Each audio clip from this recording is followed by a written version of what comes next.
Hello friends, welcome back. അപ്പൊ രാജേ, ഡെമോക്രസിക്ക് ഒരു വെല്ലുവിളിയായിട്ട് ഇപ്പൊ കുറെ പാറ്റകളും എട്ടുകാലികളൊക്കെ ഇറങ്ങിയിട്ടുണ്ട് അതെ അല്ലെ? ഇപ്പൊ എവിടെ തിരിഞ്ഞു നോക്കിയാലും Jantar Manthar, protest, tear gas, lathi charge, ആകെ മൊത്തം ബഹളാണ്. ഇത് എവിടെ ചെന്ന് എത്തും?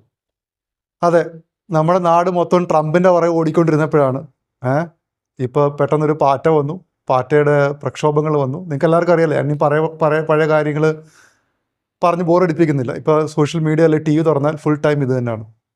അപ്പോൾ നിങ്ങൾക്ക് എല്ലാവർക്കും അറിയാവുന്ന കണക്ക് തന്നെ ഈ പാർട്ടി എന്ന് പറഞ്ഞ പാർട്ടി, അതിൻ്റെ ഉത്ഭവം അതെന്ന് വെച്ചാൽ ഒരു സോഷ്യൽ മീഡിയ എന്താ പറയുക, ഒരു ക്യാമ്പയിനിൽ കൂടെ ഉൾത്തിരിഞ്ഞ് വന്നൊരു പാർട്ടിയാണ്.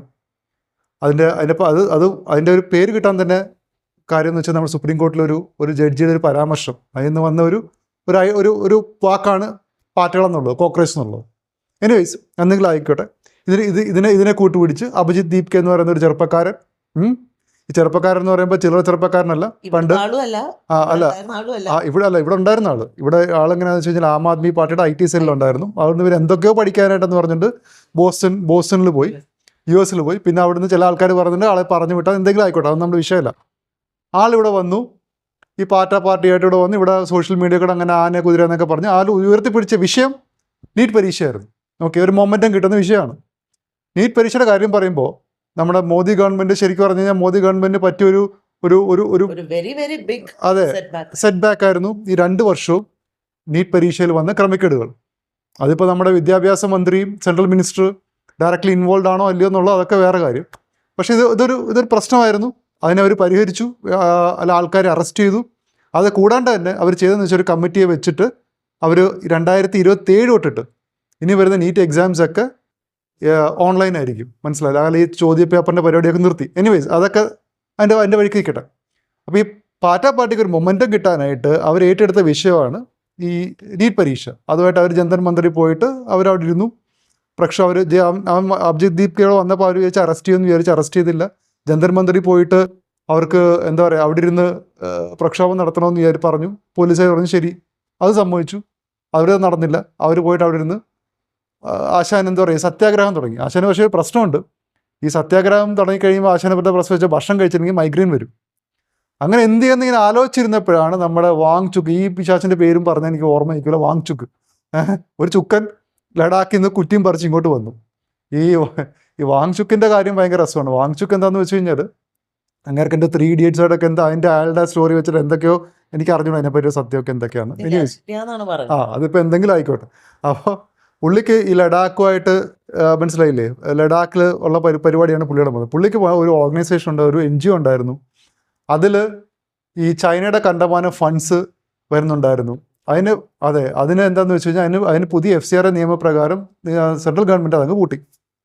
അത് കൂടാണ്ട് തന്നെ അതൊരു കാര്യമാണ്. കൂടാണ്ട് തന്നെ ഈ കക്ഷി ഇടയ്ക്ക് പറഞ്ഞിട്ടുണ്ട്, ചൈനീസ് ഇൻവേഷൻ വന്നു കഴിഞ്ഞാൽ ഞങ്ങൾ വിൽ സ്റ്റാൻഡ് വിത്ത് ചൈന. പിന്നെ അതെ പിന്നെ ലഡാക്കിൽ നമ്മുടെ പട്ടാൾക്കാർക്ക് വേണ്ടിയിട്ടും പലതും നമ്മുടെ ഗവൺമെൻറ് ഇപ്പോൾ ചെയ്യുന്നുണ്ട്. അതിനൊക്കെ പുള്ളി അഗൻസ്റ്റാണ്. അപ്പോൾ നിങ്ങൾ തന്നെ പറയണം, പുള്ളി ആരുടെ കൂടെ നിൽക്കുന്നത്, നമ്മുടെ കൂടാണോ അത് ചൈനയുടെ കൂടാണോ, ഇനിയും വല്ല CIA പാകിസ്ഥാൻ അങ്ങനെ അതൊന്നും എനിക്ക് അറിഞ്ഞുകൂടാ. എനിവേസ് ഈ കക്ഷിയുടെ വന്ന് അങ്ങേരും എന്താ പറയുക നമ്മുടെ ഫാസ്റ്റിംഗ് തുടങ്ങി. അപ്പോൾ അതങ്ങനെ പൊയ്ക്കൊണ്ടിരുന്നപ്പോൾ അതങ്ങനെ എങ്ങോ അല്ലാണ്ട് പോയി കുറേ ആളെ ആരും ഇല്ല, കാണാനില്ല. ഏറ്റവും അവസാനം ഇങ്ങനെയുള്ള ആരോഗ്യസ്ഥിതി എന്താ പറയുക മോശമായപ്പോൾ ഇങ്ങനെ ഹോസ്പിറ്റലിലേക്ക് മാറ്റി. ഞാൻ കൂടുതൽ കഥകളിലേക്ക് പോകുന്നത് നിങ്ങൾക്ക് എല്ലാവർക്കും അറിയാം. പക്ഷെ ഞാനിതിൽ പറഞ്ഞു വരുന്ന പോയിന്റ് എന്താണെന്ന് വെച്ച് കഴിഞ്ഞാൽ നമ്മുടെ മോദി ഗവൺമെൻറ്റിന് വന്ന വീഴ്ചകൾ എവിടേക്കാന്നുള്ളതാണ്. മോദി ഗവൺമെൻറ് എന്താ വെച്ചാൽ 2 പ്രാവശ്യവും നീറ്റ് എക്സാമിന് പ്രശ്നങ്ങൾ വന്നു.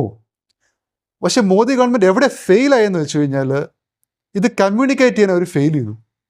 അവർ ആൾക്കാരെ അറസ്റ്റ് ചെയ്തു, മനസ്സിലായില്ലേ. അത് കണക്ക് 2020 നേരത്തെ പറഞ്ഞ കണക്ക് തന്നെ ഓൺലൈൻ പരീക്ഷയിലൊക്കെ മാറ്റി. പക്ഷേ ഇതിവർ വേണ്ട രീതിയിൽ കമ്മ്യൂണിക്കേറ്റ് ചെയ്തിട്ടില്ല. പക്ഷെ രാജേ, എനിക്ക് ചോദിക്കാനുള്ളത് അത് ഒരു പോയിന്റ് ആണ് ഡെഫിനറ്റ്ലി. പക്ഷെ ഇവിടെ പറയണ ഈ പ്രൊട്ടസ്റ്റ് സ്റ്റാർട്ട് ചെയ്തത് ഒന്ന് resignation of the minister, next those who lose the lifes, അവർക്ക് വേണ്ടിയിട്ട് ഒന്നും ചെയ്യണില്ല എന്നാണ് ഇവർ പറയണത്.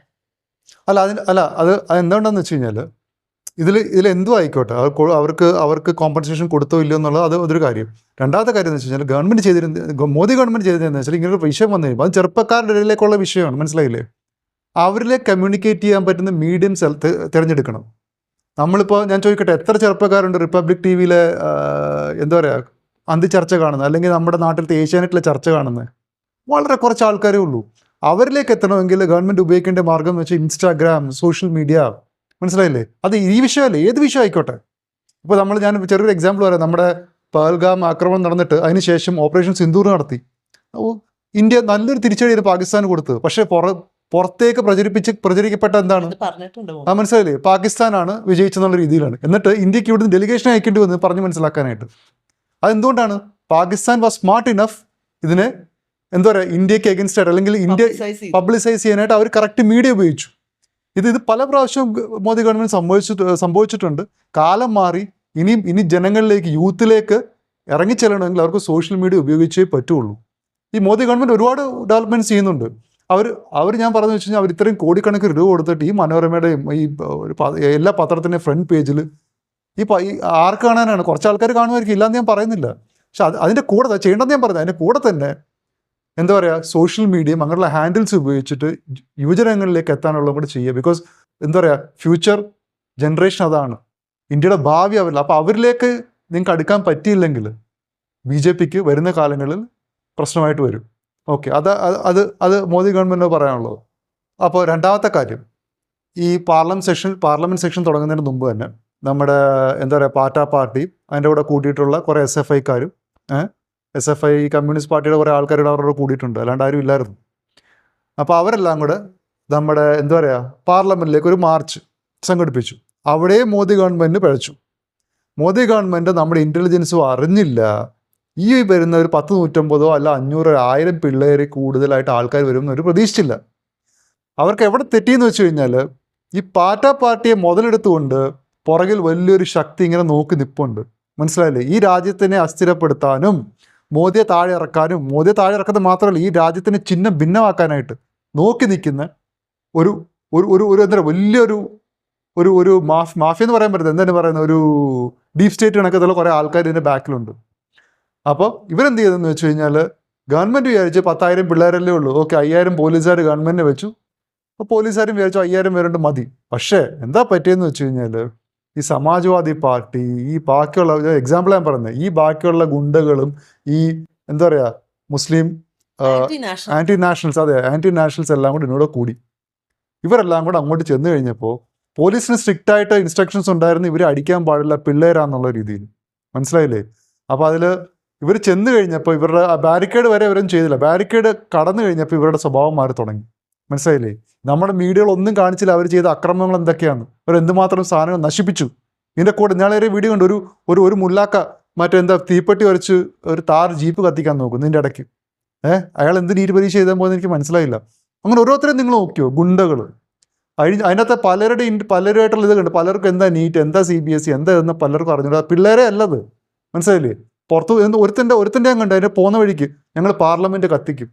ഇതെന്താണെന്ന് വെച്ചാൽ നേപ്പാളിലും ശ്രീലങ്കയിലും അല്ലെങ്കിൽ ബംഗ്ലാദേശിലും നടന്ന കാര്യങ്ങൾ ഇവിടെ വീണ്ടും അങ്ങനെ ഒരു റിവോൾട്ട് ഉണ്ടാക്കുക എന്ന ലക്ഷ്യത്തോട് മാത്രം വന്നതാണ്. പക്ഷെ അതിനെ മോദി ഗവൺമെൻറ് കാണാൻ നിസാരവൽക്കരിച്ച് അവർ കണ്ടു. അതാണ് ഇപ്പൊ പ്രൊട്ടസ്റ്റ് ചെയ്യണ റീസൺസ് എല്ലാം കറക്റ്റ് ആണ്. അഗൈൻസ്റ്റ് നീറ്റ്, അഗൈൻസ്റ്റ് ഒഫീഷ്യൽസ് എല്ലാം കറക്റ്റ് ആണ്.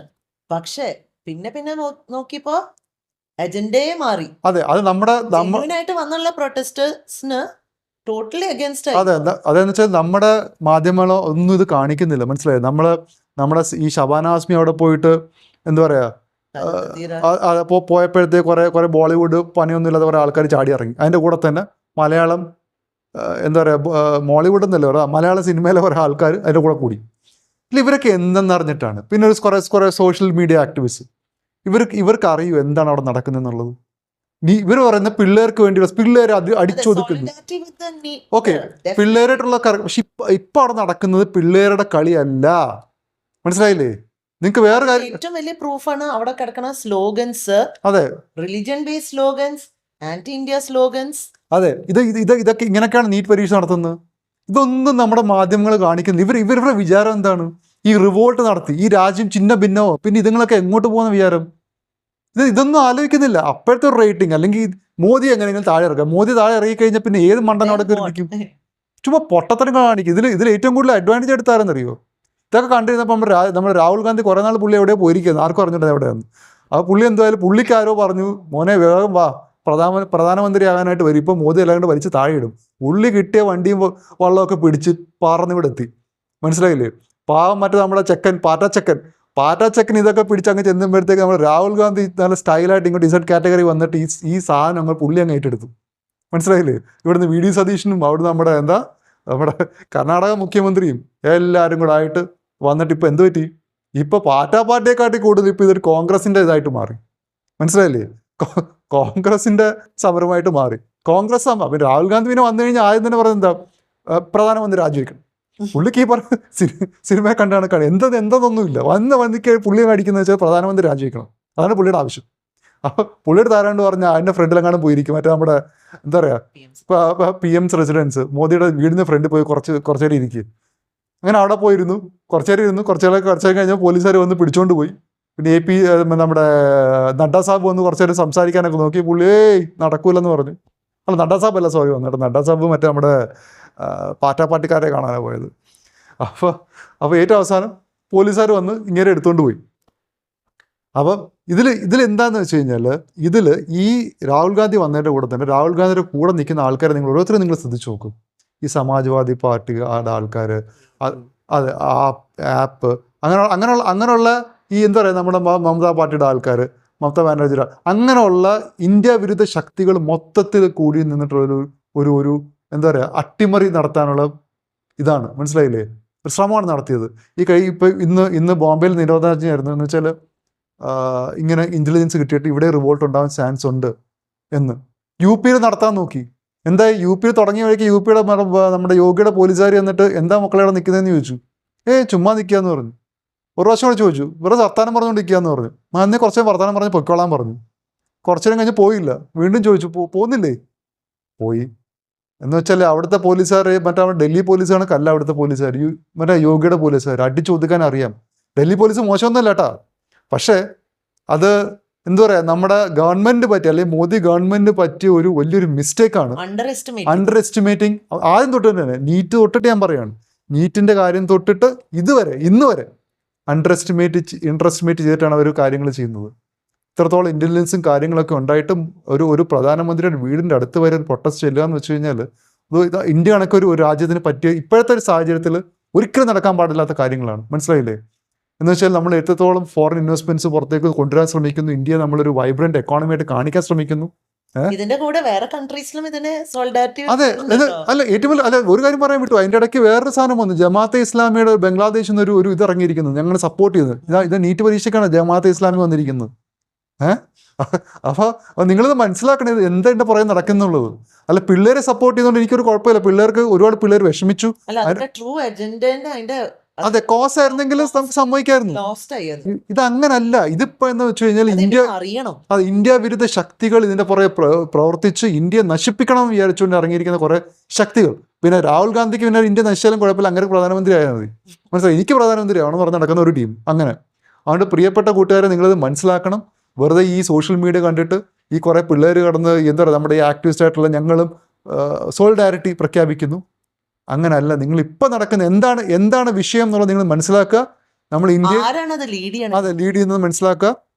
ഇത് പുറത്തുള്ള ശക്തികളാണ് ലീഡ് ചെയ്യുന്നത്. നമ്മുടെ മീഡിയ എന്താ പറയുക, എനിക്ക് വാക്കുകൾ ഉപയോഗിക്കാൻ പറ്റുന്ന വയസ്ഡ് എന്ന് വെച്ചാൽ ഇതായിട്ടൊരു മീഡിയ, കച്ചറ മീഡിയ. നാഷണൽ മീഡിയ പിന്നെ എന്തെങ്കിലുമൊക്കെ പറയുന്നുണ്ട്. നമ്മുടെ നാട്ടിലത്തെ മീഡിയ വേസ്റ്റ് മീഡിയ. ഇങ്ങനെയാണ് ഒരു കാര്യത്തിന് ഇത് ചെയ്യുന്നത്. ഇന്ത്യ എന്നുള്ള മഹാരാജ്യത്തിലല്ലേ അവർ ജീവിക്കുന്നത്. അവരുടെ വിചാരം എന്താണ്? ഇങ്ങനെ കാണിച്ച് ഇന്ത്യ മഹാരാജ്യം ഇല്ലാണ്ടായി പിന്നെ ഇതുങ്ങളൊക്കെ എവിടെ പോകുന്ന വിചാരം?